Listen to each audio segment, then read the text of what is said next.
네, 우리 본문 말씀은 전도서 3장 16절부터 4장 3절까지입니다. 전도서 계속 살펴봤던 것처럼 전도서 말씀을 이어서 강해를 좀 하겠습니다.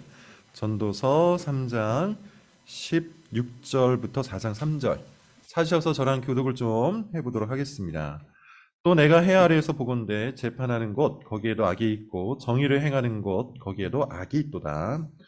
내가 내 마음속으로 이르기를 의인과 악인을 하나님이 심판하시리니 이는 모든 소망하는 일과 모든 행사에 때가 있음이라 하였으며 내가 내 마음속으로 이르기를 인생들의 일에 대하여 하나님이 그들을 시험하시리니 그들이 자기가 짐승과 다름이 없는 줄을 깨닫게 하려 하심이라 하였노라. 인생이 당하는 일을 짐승도 당하나니 그들이 당하는 일이 일반이라. 다 동일한 호흡이 있어서 짐승이 죽음같이 사람도 죽으니 사람이 짐승보다 뛰어남이 없음은 모든 것이 헛됨이로다. 다 흙으로 말미암았으므로 다 흙으로 돌아가나니 다 한 곳으로 가거니와. 네.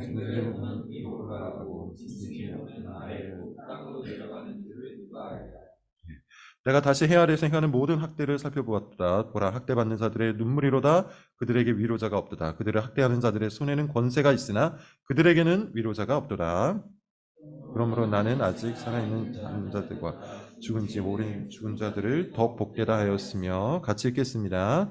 이 둘보다도 아직 출생하지 아니하여 해 아래에서 행하는 악한 일을 보지 못한 자가 더 복되다 했노라.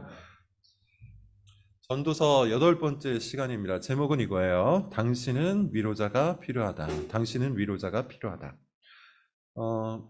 여러분, 우리가 이 사회에서 제대로 잘 살아가기 위해서는 건강하게 그리고 문제없이 잘 살아가기 위해서 꼭 필요한 것이 하나가 있죠. 법입니다. 법은 꼭 필요해요. 사실 필요한 정도가 아니죠. 아주 절실할 정도로 절대적으로 필요해요. 법이 없으면 사실 우리는 제대로 살아갈 수가 없습니다. 안전하게 살 수가 없고요. 또 건강하게 살아갈 수가 없어요. 우리가 가장 많이 체감할 수 있는 법, 뭐가 있을까요? 교통법이죠. 최근 새로운 법 하나가 화제입니다. 우회전 일시 정지법이에요. 아실 겁니다. 과거에는 코너에서 우회전을 할 때 그냥 알아서 잘하면 되었는데 요즘에는 어떠하죠? 무조건 멈춰야 돼요. 계도 기간이 끝났고 이제는 벌금과 과태료를 얻게 되죠. 그 정도가 어느 정도인지 몰라서 혼란이 좀 있다는 기사를 봤습니다. 이 법이 생긴 이유가 여러분 뭘까요? 우회전 사고가 너무나도 많기 때문이죠. 아마 느낄 겁니다. 저 역시도 횡단보도에서 신호를 받고 건너가려고 하는데 갑자기 차가 들어와서 깜짝 놀랐던 적이 한두 번이 아니에요. 실제로 우회전 사고로 인한 인명피해가 굉장히 많았다고 합니다. 그래서 우회전 일시 정지법이 만들어진 거예요. 제가 찾아보니까 이 법이 만들어진 이후 그 계도 기간 동안에 관련 사고가 51.3%가 줄어들었다고 합니다. 이처럼 여러분 법은 필요하죠. 교통법만이 아닙니다. 각종 주택법이나 금융법도 사실 우리와 굉장히 밀접한 관계를 갖죠. 이런 법은 우리의 거주지 그리고 우리의 재산과 관련된 것이기에 상당히 중요해요. 이런 법들이 없으면 아마도 사기꾼들이 날뛸 겁니다. 물론 지금도 사기꾼들이 너무 많죠. 근데 여러분 한번 생각해 보세요. 이런 법들이 아예 없다면 사기꾼 천국이 될 겁니다. 또한 여러 형법들이 있어요. 우리의 생명과 재산을 지키는 법이에요. 형법이 없으면 범죄자들이 마음껏 범죄를 저지르게 될 거예요. 그렇게 우리 사회가 무법천지가 되고 말 겁니다. 그런 의미에서 여러분 법은 굉장히 중요하고요. 그냥 중요한 정도가 아니라 절실하게 중요하죠. 모든 사회, 모든 공동체는 법이 꼭 필요해요. 그런데 사실 여러분, 법보다 더 중요한 것이 있어요. 이 법을 제대로 적용하는 겁니다. 법이 있어도 그것을 제대로 적용하지 않는다면, 혹은 법이 무용지물이라면 사실 그 법은 없는 것과 다를 바가 없는 것이죠. 그래서 그 법을 제대로 적용하는 사회가 건강한 사회입니다. 과거 그런 말이 있었죠. 유전무죄, 무전유죄. 실제로 이 말을 했던 사람이 있는 걸로 알고 있어요. 돈이 있으면 죄가 있어도 무죄고 돈이 없으면 죄가 없어도 유죄다. 뭐 이런 뜻일 겁니다. 그런 일이 벌어지면 안 되지만 사실 그런 일들이 우리 현실 속에서 비일비재하게 일어나죠. 예를 들어 어떤 변호사를 얼마나 고용하느냐에 따라서 형량이 실제로 달라지잖아요. 똑같은 죄를 지어도 변호사를 마음껏 고용할 수 있는 부자는 아무래도 유리합니다. 반면에 돈이 없어서 변호사를 제대로 고용할 수 없는 사람은 현실적으로 불리한 면들이 많이 있죠. 2011년에 버스 기사 한 명이 해고를 당했어요. 이유가 이겁니다. 800원을 횡령했다는 거예요. 부당 해고로 소송이 걸렸는데 놀랍게도 버스 회사가 승리를 했습니다. 800원 횡령한 것이 해고를 할 만큼 큰 비리라고 판결을 내렸어요. 2017년에도 비슷한 사건이 있더라고요. 제가 찾아보니까 이번에는 2,400원을 버스 기사가 횡령했는데 이것을 이유로 17년간 근속한 버스 기사를 해고하였다고 해요. 그리고 이것이 정당하다는 판결이 대법원에서 최종적으로 선고되었어요. 그럴 수 있습니다. 어쨌든 횡령은 횡령이고 법은 법이기 때문이에요. 그런데 여러분, 우리는 또 다른 현실을 알고 있죠. 수십억, 수백억을 횡령한 재벌 총수가 경제 살리기라는 명목으로 사면을 받아요. 무죄 처리를 받아요. 그런 일들을 우리가 얼마나 많이 목격합니까? 똑같은 죄인데, 그렇지만 사실 그 죄의 무게가 너무나도 다른데 800원과 수천억이 같을 수는 없잖아요. 그렇게 엄청나게 큰 차이가 있는데 누군가에게는 법이 가혹하게 적용이 되고 누군가에게는 법이 관대하게 적용되는 현실. 우리는 이런 현실을 항상 목격합니다. 그리고 우리는 이런 것들을 부조리함 혹은 부당함이라고 규정을 하죠. 저는 지금 사회를 비판하려고 하는 것이 아닙니다. 현실을 있는 그대로 관찰하고 있는 거예요. 그리고 이런 현실 관찰은 수천 년 전 전도자도 똑같이 했어요.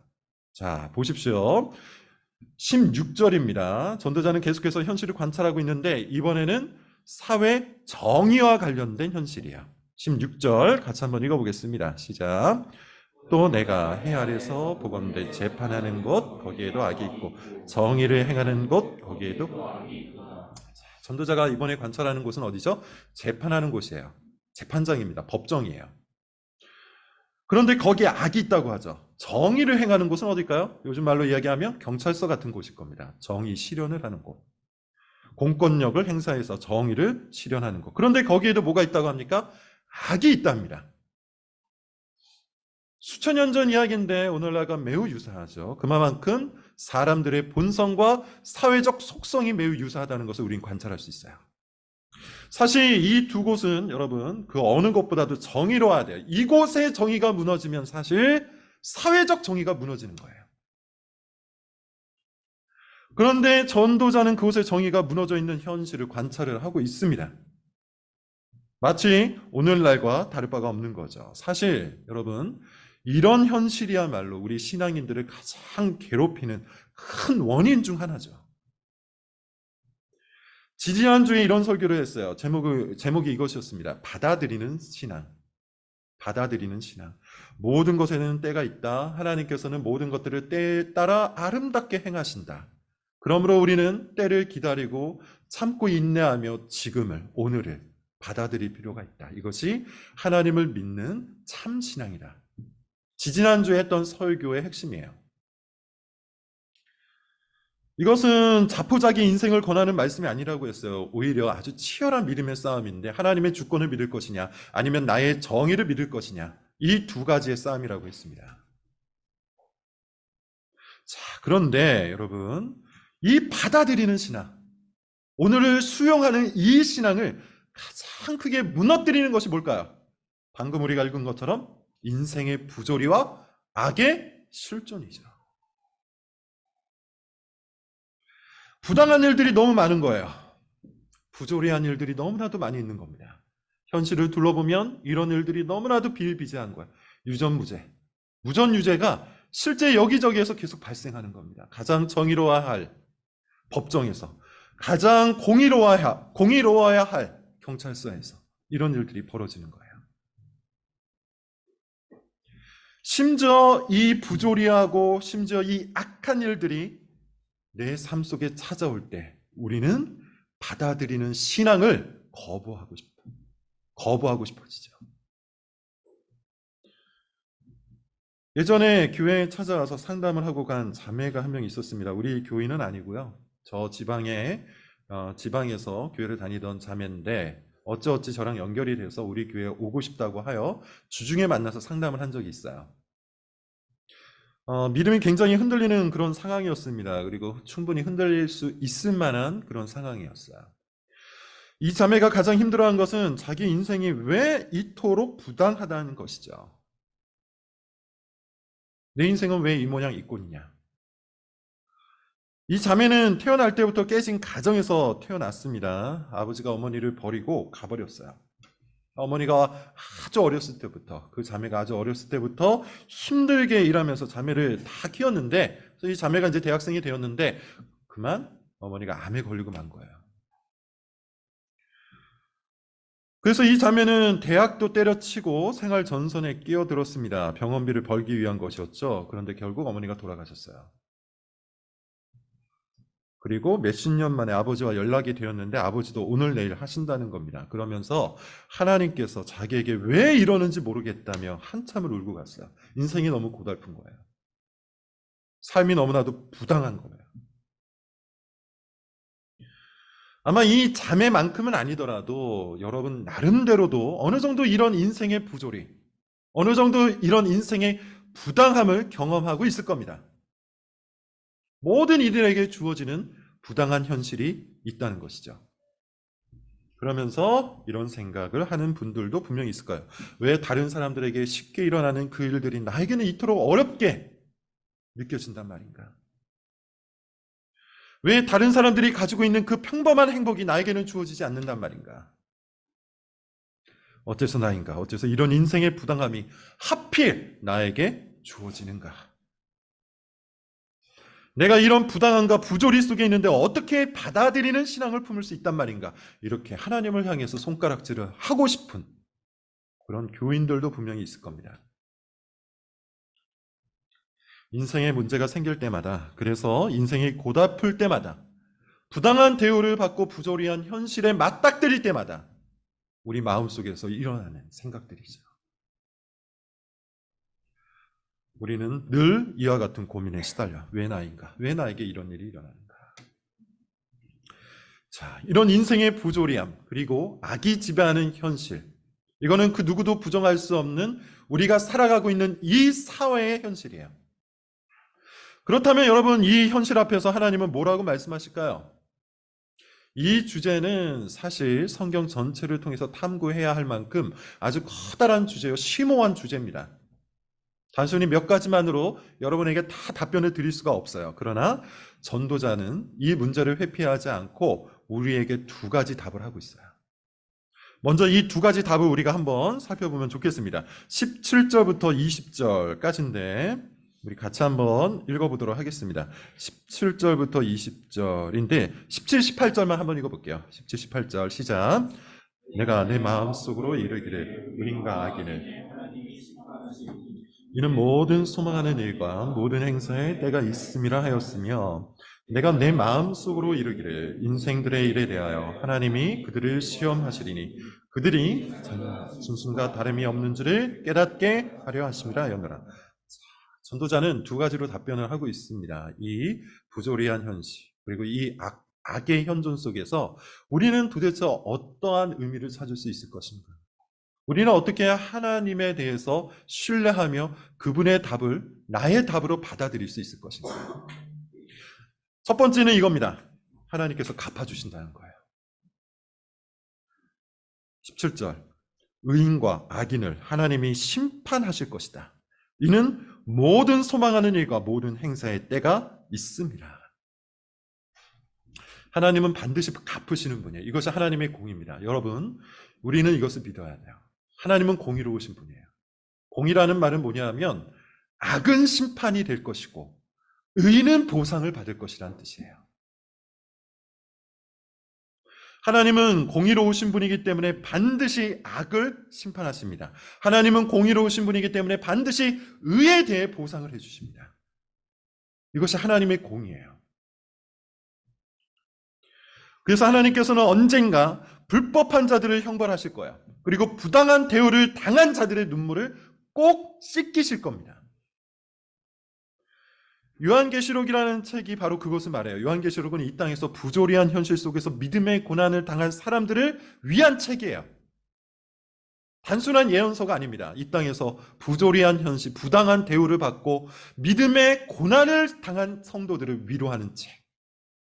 그게 요한계시록입니다. 그래서 요한계시록은 이런 말 많이 해요.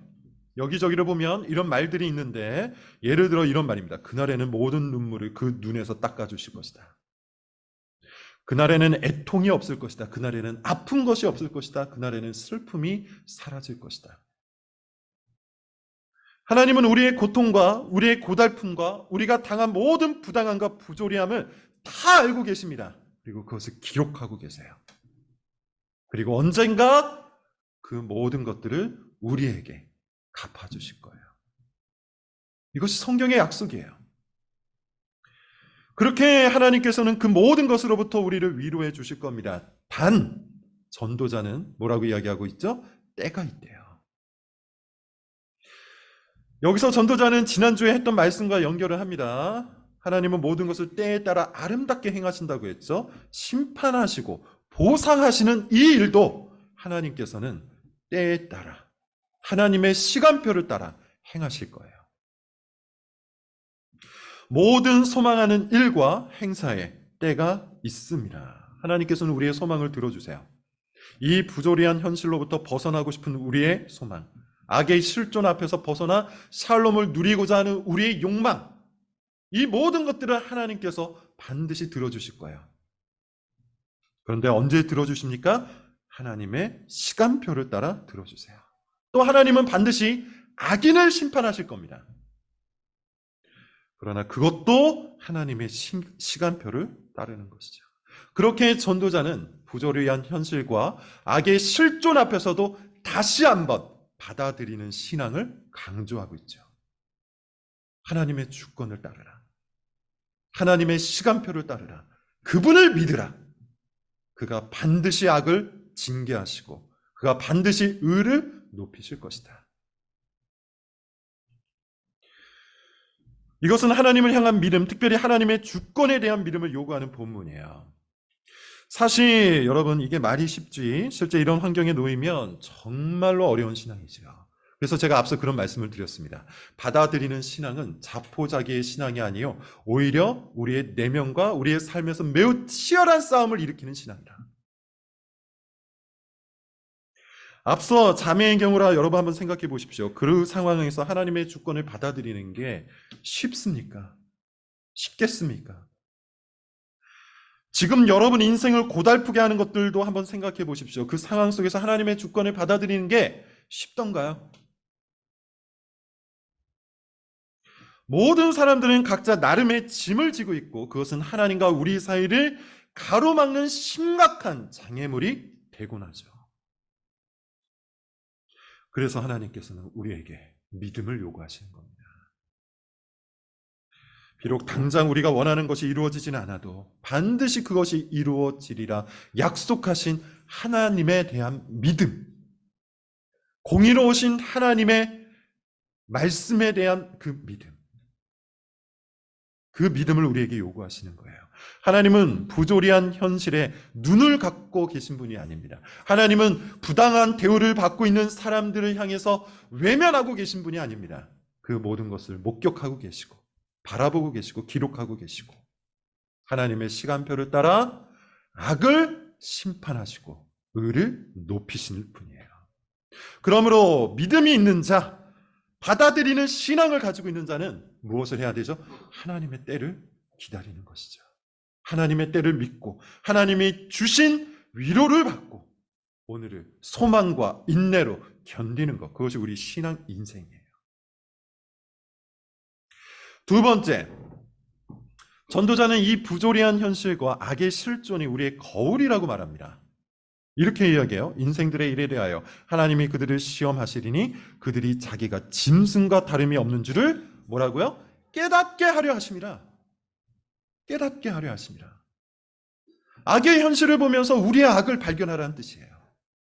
부조리한 상황을 보면서 우리의 불법과 부조리함을 스스로가 발견하라는 뜻이에요.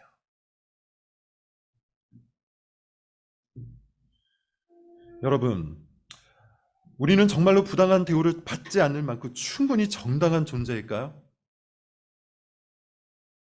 우리는 부조리한 현실과 부당한 대우에 대해서 너무나도 쉽게 분노를 하는데, 그리고 그것이 즉각적인 징계와 심판을 받기를 원하는데 과연 나는 어떠하냐는 것이죠. 우리는 그토록 정당한 존재입니까? 하나님께서 공의의 칼날을 들어 그 공의를 실천하실 때 그 공의의 칼날에서 피할 만큼 정당성이 있는 존재입니까? 우리 역시도 악의 한 조각 아닙니까? 우리 역시도 부조리한 현실의 한 조각 아닙니까? 전도자는 바로 그 사실을 우리에게 일깨우고 있는 겁니다. 악의 현실이 곧 너의 현실이다.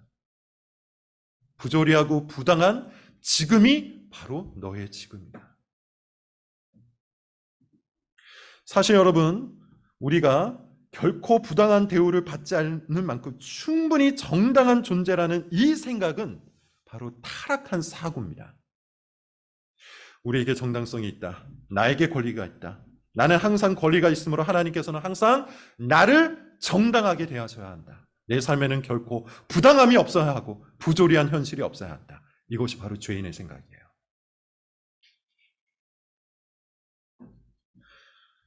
이 죄인의 생각은 어디까지 가냐 하면, 만약 나의 삶에 조금이라도 부당함이 있거나 악이 존재한다면 그것은 하나님께서 악하시다는 것을 증명한다. 그러므로 하나님께서는 항상 나를 정당하게 대해야 한다. 그게 하나님의 정의다. 성경에 의하면 여러분, 이런 생각은 굉장히 잘못된 생각이었죠. 요나서를 펼쳐서 한번 요나의 생각을 살펴보십시오. 하나님께서는 요나에게 무엇을 명령하셨죠? 니느웨 지역에 가서 니느웨 백성들에게 회개를 요청하라. 그러나 하나님의 이 말씀은 요나 입장에서는 너무나도 부당한 명령이었어요. 당시 니느웨 곧 아수르는 이스라엘 백성들을 괴롭히던 민족 중 하나였습니다. 따라서 요나의 정당성, 요나의 정의는 뭡니까? 하나님께서 공의의 칼날을 들어 니느웨를 멸망시키는 거예요. 그런데 하나님께서는 어떻게 하십니까? 니느웨에게 회개를 요청하라고 해요. 요나 입장에서는 이것이 매우 부조리한 명령이었어요. 매우 부당한 현실이었어요. 그래서 도망가죠. 도망갑니다. 근데 그거 자체가 뭘 말하는 거죠? 그가 하나님의 정당성을 부정하고 자기의 정의가 참된 정의라고 주장하는 또 다른 부당한 행위를 하고 있는 거예요. 결국 누가 구원을 받습니까? 누가 회개에 임합니까? 니느웨 백성들이 회개에 임하고 그들이 구원을 받아요. 반면 요나는 어떠합니까? 처음부터 끝까지 하나님께 반역하고 하나님을 향해서 손가락질하고 그분이 부당하다고 계속해서 비판을 했죠. 하나님의 선하심을 부정을 했죠. 본인의 정의가 하나님의 정의보다 더 높다고 스스로를 높였어요. 그것이 곧 죄인지도 모르고 그렇게 부당한 현실 속에서 자기의 권리를 주장을 한 겁니다.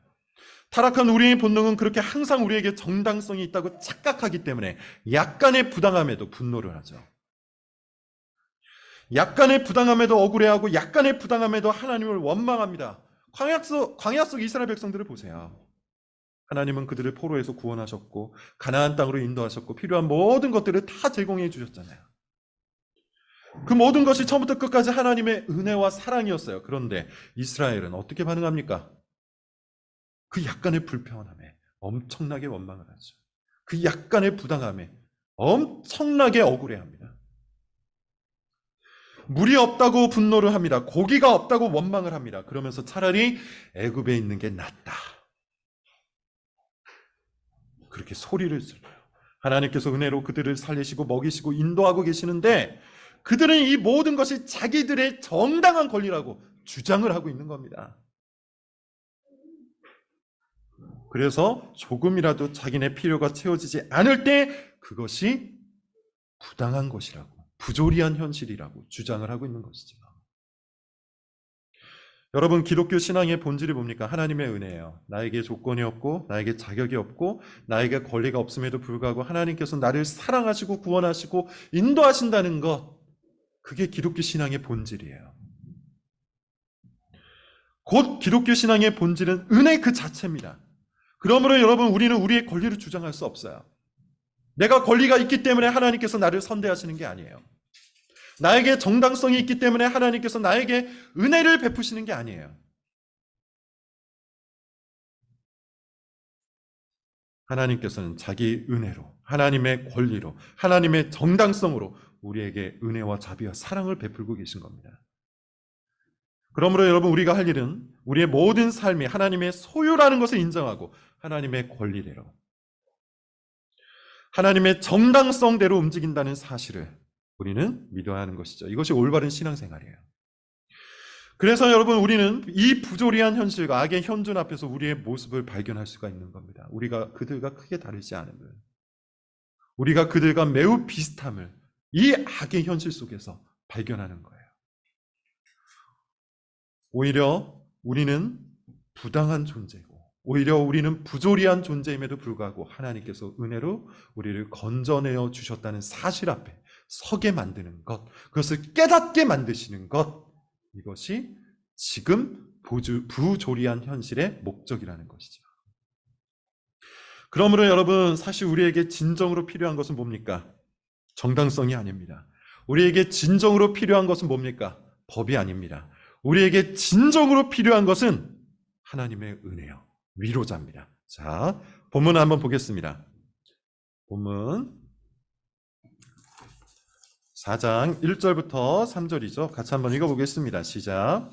내가 다시 해 아래에서 행하는 모든 학대를 살펴보았다. 보라, 학대받는 자들의 눈물이로다. 그들에게 위로자가 없도다.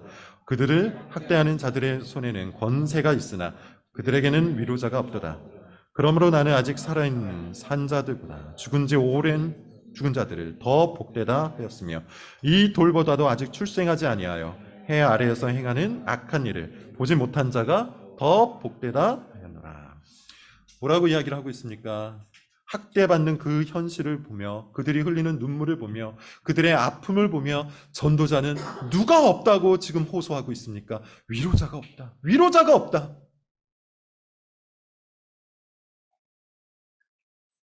무너진 현실 속에서 우리를 위로할 자가 없다. 부당한 이 현실 앞에서 아프고 슬퍼하는 이 현실 속에서 우리의 마음과 삶을 위로할 자가 없다. 우리의 눈물을 씻길 자가 없다. 이것이 전도자가 느끼고 있는 가장 커다란 절망이었어요. 동시에 가장 커다란 소망이었던 것이죠. 우리에게는 위로자가 필요하다는 겁니다. 여러분, 오늘 전도서가 우리에게 주는 교훈은 아주 명확합니다. 우리는 부당한 존재예요. 우리 존재 자체가 부조리한 현실입니다. 하나님께서는 우리를 선대할 아무런 의무가 없어요. 하나님께서는 우리를 구원하시고 우리에게 은혜를 베푸실 아무런 의무가 없습니다. 오히려 우리는 우리의 죄 때문에, 그리고 이 세상, 타락한 이 세상의 영향 때문에 온갖 부조리와 온갖 부당함과 온갖 불법 속에서 고통을 당하는 것이 사실은 맞는 존재예요. 그것이 우리의 존재고 그것이 우리의 현실입니다. 그러므로 여러분, 우리에게 필요한 것은 법이 아니죠. 그러므로 우리에게 필요한 것은 정당성이 아니죠. 우리에게 필요한 것은 딱 하나입니다. 위로자입니다. 우리의 마음을 위로할 자, 우리의 눈물을 씻겨줄 자, 우리의 삶을 들어 천국으로 인도하실 구원자가 필요한 것이죠. 여러분, 다시 한번 우리 모두가 하나님의 이 은혜 가운데 설 수 있기를 바랍니다. 스스로 교만하여지고 스스로 잘난 척하며 우리에게 정당성이 있다고 자신의 논리를 들고 소리를 지르는 그런 사람이 아니라, 그런 오만한 자가 아니라, 우리의 눈물을 들고 우리의 깨진 현실을 들고 하나님 앞에 엎드려 우리를 위로해 달라고, 우리에게 위로자가 필요하다고, 우리의 마음과 우리의 눈에서 눈물을 씻겨낼 위로자를 보내어 달라고 간청하는 것이 그리스도인 아니겠습니까? 그런 신앙을 우리 모두가 품어서 약함 가운데 능력이 되시는 우리 주 예수 그리스도를 모두가 믿을 수 있기를 바랍니다. 기도하겠습니다.